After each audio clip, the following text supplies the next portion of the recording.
We're going to talk about like the unique position that I'm in to help kind of springboard this marketing operation to ignite the Great Bitcoin Flippening.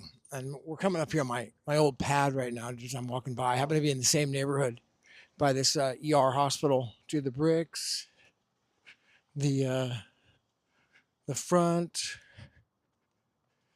1400 baby. That's it. Anyways, this is a giant estate. I was at for about I lived here for about 2 years. Pretty badass place. Yeah, piece of history. Anyways, yeah, so the problem that has to be solved is that all the money has been all of the money and time has been put into building this amazing infrastructure. And I got to give credit to cryptokate. She's been on my X spaces a couple times, and she comes in there and pushes the marketing vision forward and how we've got to market things. And she made a post actually this morning or last night, and it really resonated with me. It's something along the lines of like, there's been all this money put into this most amazing technology on the planet, the only scalable blockchain on the planet. All this money that's been put into the protecting the infrastructure with the intellectual property and the patents. I mean, patents beyond belief, and it is millions.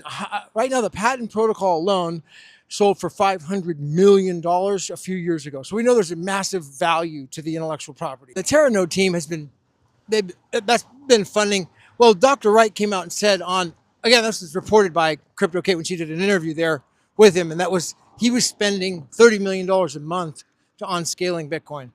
And we know AWS, we saw the article from Jordan over there at AWS, where they've been working on launching this protocol, the extra node technology software. So a feasible $2 million a month. I have no idea what the budget is, but millions, maybe a billion, massive budget, huge. So it's not unreasonable to think it was $30 million a month. Soshi is the big story, right? It is amazing. But the big story inside of it, the hidden story, is going to be the story of the Titanofblockchain.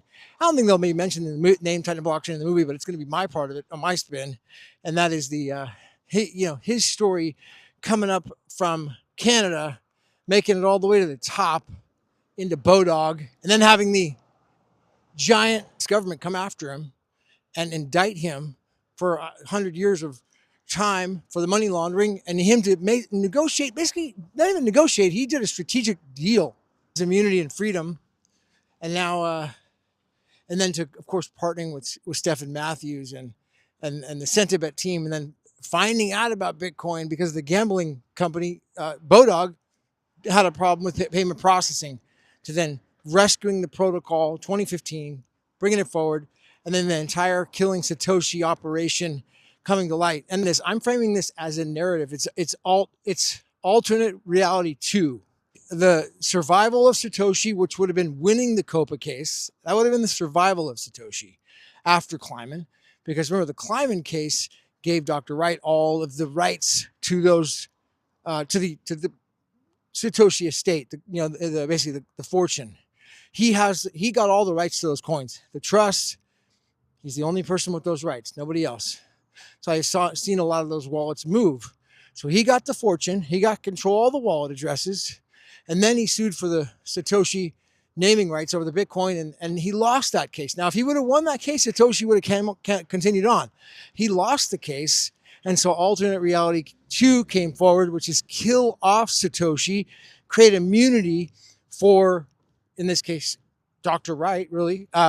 He's not liable for anything ever, because there could have been a sealed indictment. There could have been a blind indictment likely inside of the U.S. that was going to prosecute the creator of Bitcoin, indict him for 100 years in prison time. It wouldn't be unlikely at all if he ever came forward.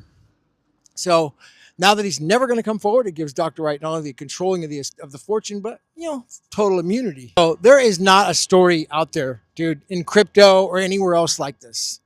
Nothing. So if you think that crypto is cool, much cooler to rally around the creator of Bitcoin, or at least the killing off of his identity. That's the coolest story of all. Final chapter, though, in the entire plot is the warning notice to everybody to get on the train, dude, to get on the freaking train and ride the Great Bitcoin Flippening wave. That's the whole key, man, because when it flips, it's going to flip overnight.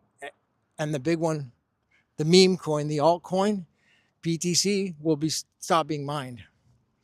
And then the true giant will rise up as Bitcoin, the original Bitcoin protocol. All eyes, hands on deck. Get ready. I'll see you at the top. Great Bitcoin Flippening. We need a marketing plan. We need a marketing budget. We got to get the titanofblockchain on board into marketing. Ultimately, that's what's got to happen. Or someone else. See you at the top.